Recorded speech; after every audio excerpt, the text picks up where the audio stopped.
नमस्कार दोस्तों, real study में आपका स्वागत है। और जो हमने टेस्ट सीरीज शुरू की थी विज्ञान की, उसको आगे बढ़ाते हुए आज हम आपके लिए टॉपिक लेके आए हैं। आज का टॉपिक है जो गैसों से संबंधित जितने भी नियम है, उससे जितने भी महत्वपूर्ण क्वेश्चन बने हैं, जो किसी भी एग्जाम चाहिए, आपका एसएससी का हो, एलडीसी का हो, रीट का हो, या टीजीटी, पीजीटी या एचटेट, सीटेट, कोई भी एग्जाम हो, सभी से लिए गए जो मोस्ट इंपॉर्टेंट क्वेश्चन है वो ये। तो बिना किसी देरी करते हम क्लास स्टार्ट करते हैं। पहला क्वेश्चन आपके सामने है।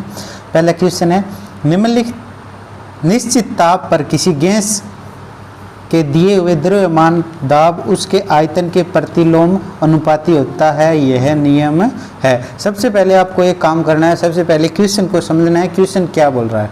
ठीक है, आंसर दिए हैं चार्ल्स का नियम, बॉयल का नियम, डाल्टन का नियम और ग्राहम का नियम। तो ये बोल रहा है भी जो आपका द्रव्यमान है, जो द्रव्यमान है यानी m है, वो जो इसके दाब है उसके व्युत्क यानी प्रतिलोम अनुपाती यानी व्युत्क्रमानुपाती, ये इसका बन रहा है। ठीक है, तो ये नियम किस में लागू होता है? ये नियम लागू होता है आपका बॉयल के नियम में। ठीक है, तो नेक्स्ट क्वेश्चन है आपका दिए हुए ताप पर किसी गैस की एक निश्चित मात्रा के लिए दाब का मान नियत रहता है, यह कौन सा नियम है? चार्ल्स का नियम, बॉयल का नियम, पास्कल का नियम, आवोगाद्रो का नियम। तो ये किसका नियम होता है? ये बॉयल का नियम होता है। बॉयल का नियम क्या कहता है भी, अगर कोई ताप है और गैस की जो अवस्था है वो निश्चित मात्रा में, उनका दाब क्या रहता है? नियत रहता है। नेक्स्ट क्वेश्चन की बात करते हैं। नेक्स्ट क्वेश्चन है आपका स्थिर ताप पर। सबसे पहले आपको एक बात याद रखनी है, क्वेश्चन को समझना और क्वेश्चन में कंडीशन क्या दी है वो कंडीशन सबसे इंपॉर्टेंट होती है। स्थिर ताप पर किसी गैस का आयतन कम करने पर उसका दाब कम हो जाता है, बढ़ता है, पहले घटता है फिर बढ़ता है, अपरिवर्तित रहता है। तो ऐसी कंडीशन में आपको याद रखना है, अगर स्थिर ताप है और गैस का हम आयतन कम कर रहे हैं, गैस का क्या कम कर रहे हैं? आयतन कम कर रहे हैं, तो उसका दाब हमेशा ही क्या है? बढ़ेगा। क्यों बढ़ेगा? क्योंकि गैस है वो कंप्रेसित होगी। क्योंकि पहले अब देख लीजिए इसको, पहले ये एक पात्र है, ठीक है, इसमें गैस भरी हुई है। अब क्या कर रहे हैं? उसका आयतन कम कर रहे हैं, मतलब इसको क्या है, इस व्हील को नीचे दबा दिया तो यहाँ तक चली जाएगी। अब क्या गैस के जो अणु हैं वो पास पास आ जाएंगे, तो इनका दाब क्या हो जाएगा? बढ़ जाएगा। नेक्स्ट क्वेश्चन है आपका स्थिर दाब पर, यानी सबसे पहले क्या कह रहा है? स्थिर दाब पर गैस का आयतन परम ताप के समानुपाती है। सबसे इंपॉर्टेंट यही है कि स्थिर क्या है और चेंजिंग किस में हो रही है। अब क्या चेंजिंग किस में हो रही है? इसके आयतन, इसका मतलब जो है आयतन और इसका जो टेम्परेचर है वो क्या है? समानुपाती है। तो ये कौन सा नियम बताता है? तो ये कौन सा नियम बताता है? चार्ल्स का नियम, बॉयल का नियम, गै-लुसेक का नियम और ग्राहम का नियम। ये कौन सा नियम बताता है?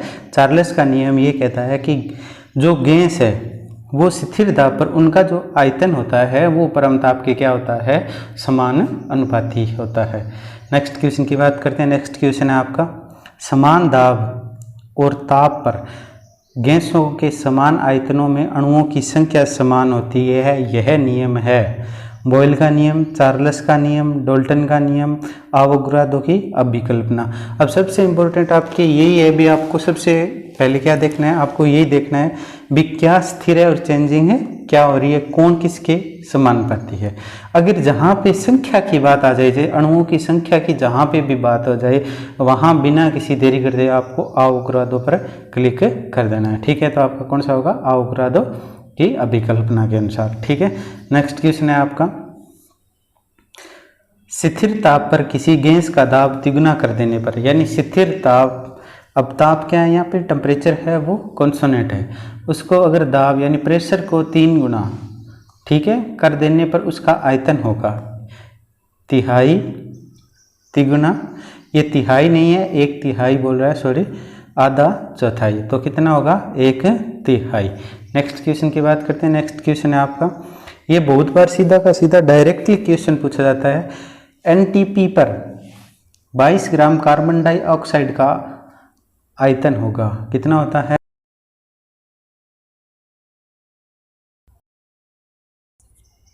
22.4 लीटर, 11.2 लीटर, 48.8 लीटर, 22.24 लीटर। तो ये इसका जो मान होता है वो हमेशा ही फिक्स होता है। कितना होता है? 22.4 लीटर इसका मान होता है। ध्यान रखना, ग्राम जो कार्बन डाइऑक्साइड उसका। ठीक है, नेक्स्ट क्वेश्चन है आपका, गैसों के विसरण का नियम किसने प्रतिपादित किया? विसरण पहले आपको पता होना चाहिए, विसरण किसे कहते हैं?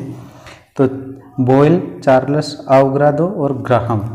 ठीक है, तो विसरण किसे कहते हैं? विसरण होता है भी एक दूसरे में मिलना, यानी गैस अगर उच्च दाब पे, एक गैस उच्च दाब पे हाई प्रेशर है और दूसरी का क्या है, लो प्रेशर है, अगर इन दोनों को मिलाएंगे तो इनके अणु आपस में क्या है, गति करेंगे। ठीक है, तो ये जो नियम है ये किसने दिया, यानी विसरण का नियम किसने प्रतिपादित किया था? तो विसरण का जो नियम था वो प्रतिपादित किया था ग्राहम ने। नेक्स्ट क्वेश्चन की बात करते हैं, एक गैस विसरण की दर, यानी एक गैस है उसके विसरण की दर घनत्व के अनुक्रमानुपाती है, अणुभार के अनुक्रमानुपाती है, अणुभार के वर्गमूल के अनुक्रमानुपाती है, अणुभार के वर्गमूल के व्युत्क्रमानुपाती होती है।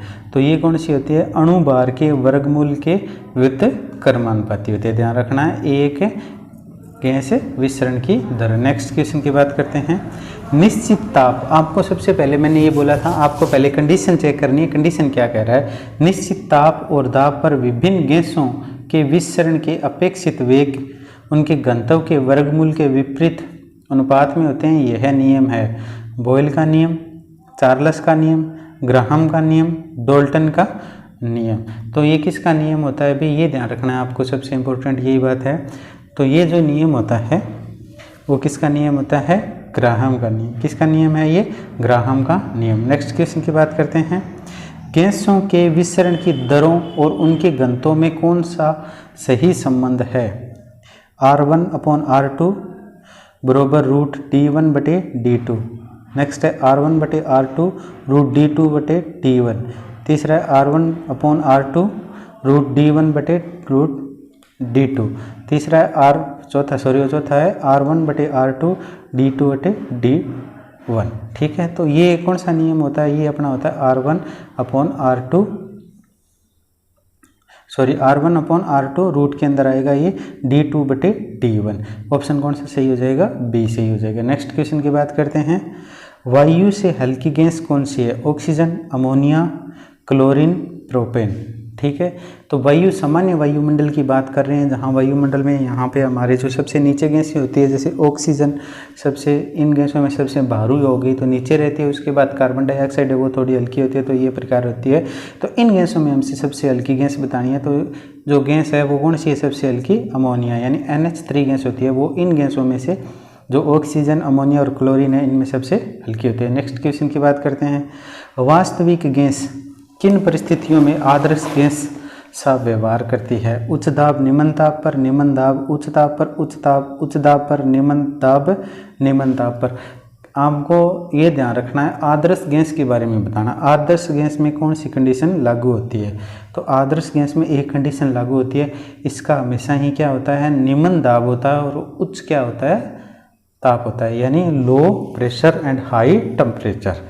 नेक्स्ट क्वेश्चन है आपका, किसी कमरे के एक कोने में कोई इत्र की खुली शीशी रख देने पर उसकी खुशबू कमरे के सभी भागों में फैल जाती है, इसका कारण क्या है?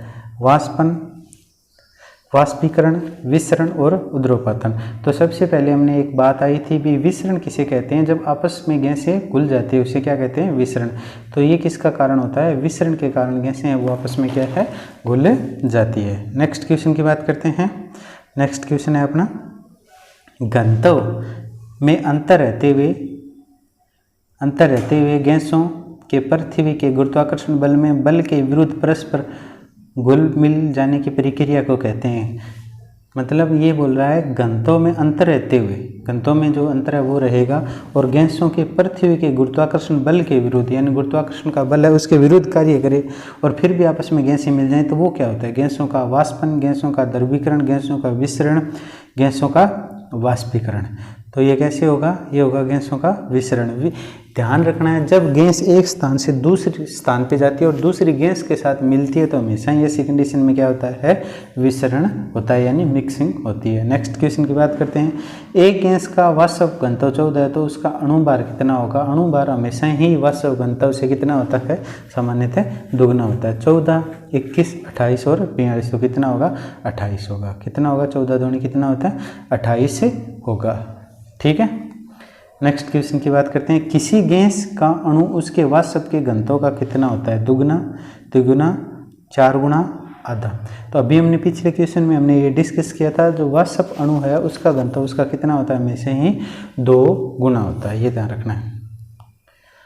नेक्स्ट क्वेश्चन की बात करते हैं, गैसों के विसरण का नियम प्रयोग होता है समस्थानिक को अलग करने के लिए, गैसों को वाष्प घनत्व के निर्धारण करने के लिए, गैसों के मिश्रण को अलग करने के लिए, इनमें से सभी। तो ये किसके लिए लागू होते हैं? इनमें से सभी। क्वेश्चन है 19 नंबर क्वेश्चन है आपके सामने। 19 नंबर क्वेश्चन क्या कह रहा है? कार्बन डाइऑक्साइड के विसरण की गति हवा की गति की अपेक्षा कम होती है, क्योंकि यह है हवा से हल्की होती है, भारी होती है, काफ़ी हल्की होती है, काफ़ी भारी होती है। तो ये हमेशा ही क्या होती है? काफ़ी भारी होती है। क्या होती है? ये भारी होती है। नेक्स्ट क्वेश्चन है, तो वीडियो कैसी लग रही है? अगर वीडियो अच्छी लग रही है तो प्लीज़ ज़्यादा से ज़्यादा वीडियो को शेयर, लाइक एंड सब्सक्राइब करना न भूलें। नेक्स्ट है आपका, गैसों के विसरण हेतु आवश्यक शर्त यह है कि उनके बीच रासायनिक प्रतिस्पर्धा संभव हो, संभव न हो, धीमी हो, तेज हो। तो ऐसी कंडीशन में क्या होगा? संभव न हो। ठीक है, तो नेक्स्ट क्लास में मिलते हैं आपके एक और रसायन विज्ञान के टॉपिक के साथ। तब तक के लिए बाय बाय, टेक केयर।